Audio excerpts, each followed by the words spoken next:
तीन बहनों की लालची भाभी। करिश्मा, रेशमा और मनीषा तीन बहनें हैं। उनका एक भाई भी है, मयंक। मयंक अपनी बहनों को बहुत प्यार करता है, लेकिन मयंक की पत्नी सविता इस मामले में मयंक से बिल्कुल ही अलग है। वो अपनी ननदों का जितना बुरा कर सकती है उतना बुरा करती ही रहती है और अपनी ननदों पर हुक्म भी चलाती है। करिश्मा, करिश्मा, तुमने अभी तक नाश्ता नहीं बनाया? तुम्हारे भैया को ऑफिस जाने में देर हो रही है। हाँ भाभी, बस अभी बनाती हूँ।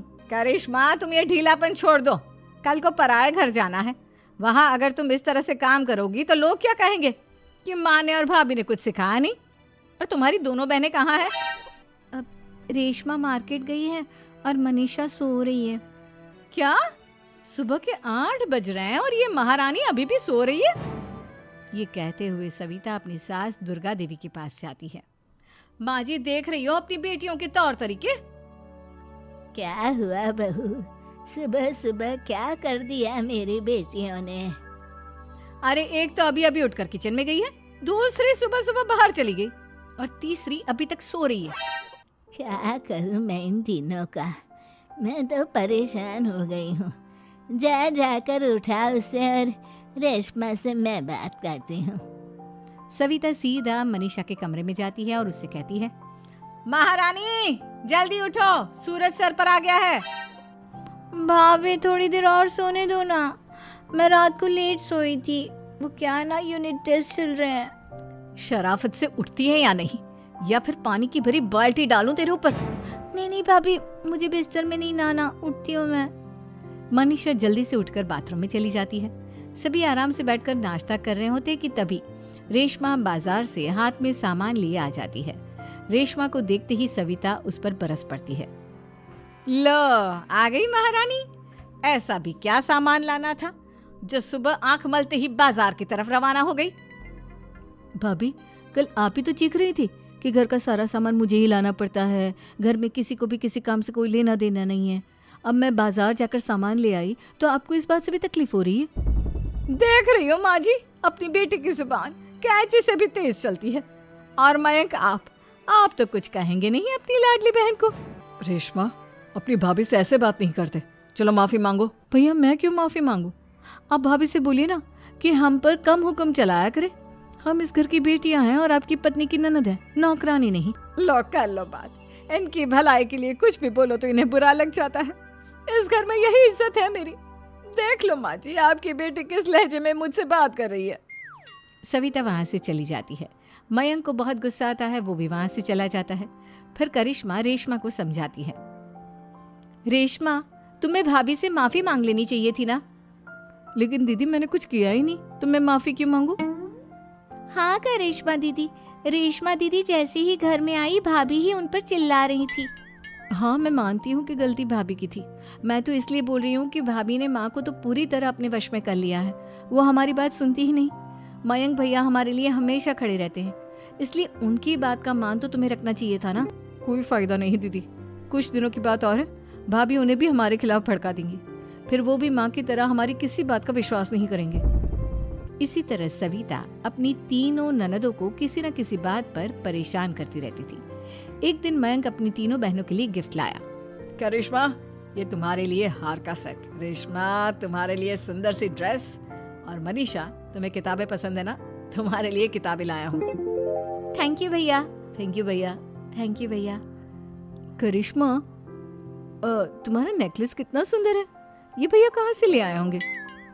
मैंने भैया को 3 दिन पहले फोन पर ये डिजाइन दिखाया था और आज भैया ये ले आए।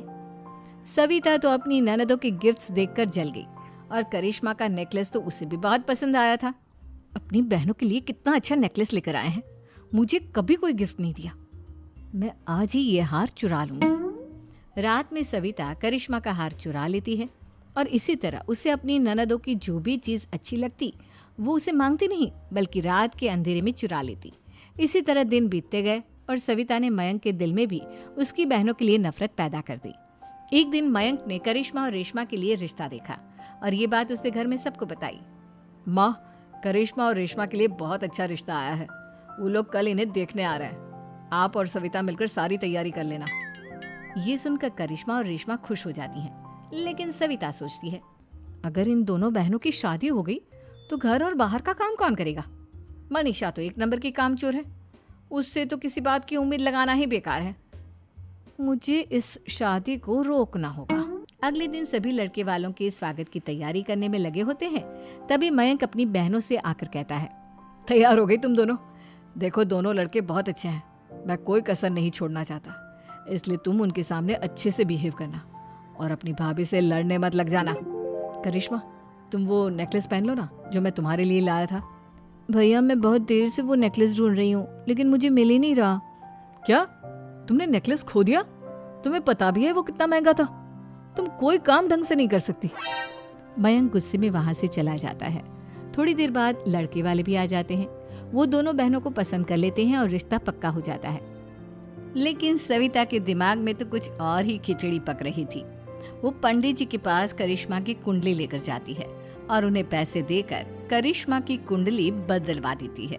जब लड़के वालों के पास करिश्मा की कुंडली जाती है तो वो दुर्गा को फोन करते हैं।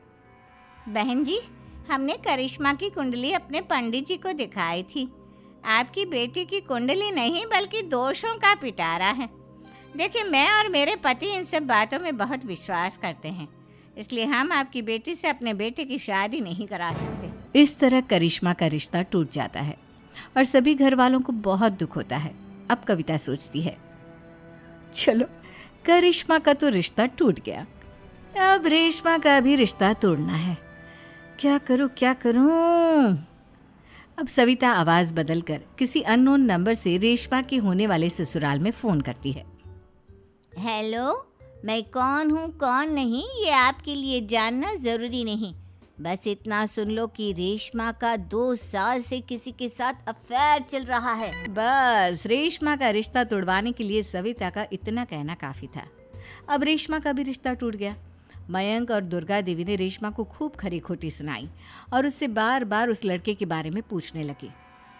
आप दोनों मुझे क्यों परेशान कर रहे हो? अरे कोई लड़का होगा मेरी लाइफ में तो मैं बताऊंगी ना, जब कोई है ही नहीं तो कहाँ से लाऊं मैं कोई लड़का? तो तेरे होने वाले ससुराल वालों को फोन किसने किया था? माँ, मैं नहीं जानती किसने फोन किया था, मैं सच कह रही हूँ। मैं तो पहले ही कह रही थी इसकी लगाम खींच कर रखो, लेकिन मेरी सुनता ही कौन है। आप चुप रहिए भाभी, ये सब आपका ही किया धरा है। अब तीनों बहनों को विश्वास हो जाता है कि ये सब उनकी भाभी ही कर रही है। तीनों बहनें अपनी भाभी को सबक सिखाने के लिए एक वकील कर लेती है और घर में हिस्सा मांगना। देखो भैया, माँ बाप की जायदाद में जितना बेटों का हक होता है उतना ही बेटियों का, इसलिए इस घर के 4 हिस्से होंगे और हमें अपना हिस्सा चाहिए। मैंने तुम्हारे लिए क्या क्या नहीं किया और तुम इस घर में हिस्सा मांग रही हो? भैया, आप और माँ हम बहनों की कोई बात नहीं सुनते हो और भाभी हमारी शादी नहीं होने देगी क्योंकि उन्हें लगता है कि आप हमारी शादी में ज्यादा पैसा लगाओगे और उन्हें हम जैसी फ्री की नौकरानी कहाँ मिलेगी। तो हम भाभी के साथ तो रह नहीं सकते, हम बहनों को अपना हिस्सा चाहिए। अरे तुम्हें शर्म आनी चाहिए अपने भाभी पर ऐसा इल्जाम लगाते हुए। वो तुम्हारे बारे में कितना सोचती है। हाँ माँ, भाभी हमारे बारे में बहुत सोचती है, दिन रात बस यही सोचती रहती है कि किस तरह से अपनी तीनों ननदों को परेशान करूं और कभी मुझे पढ़ने भी नहीं देती। दोनों बहनों का रिश्ता भी तो इन्होंने ही तोड़वाया है और रात में हमारे कमरे में आकर हमारी चीजें भी चुराती हैं। इसी तरह सविता की तीनों ननदें अपनी बात पर अड़ी रही। अब कोर्ट में तारीख भी शुरू हो गई। जब सविता को लगा कि उसकी तीनों ननद इतनी आसानी से नहीं मानने वाली, तो उसने अपने पति और सास को सारी सच्चाई बता दी और अपनी तीनों ननद से माफी मांगी। मयंक और दुर्गा को भी अपनी गलती का एहसास हो गया। अब सविता खुद करिश्मा और रेशमा के लिए अच्छा रिश्ता ढूंढती है और उनकी शादी करवाती है।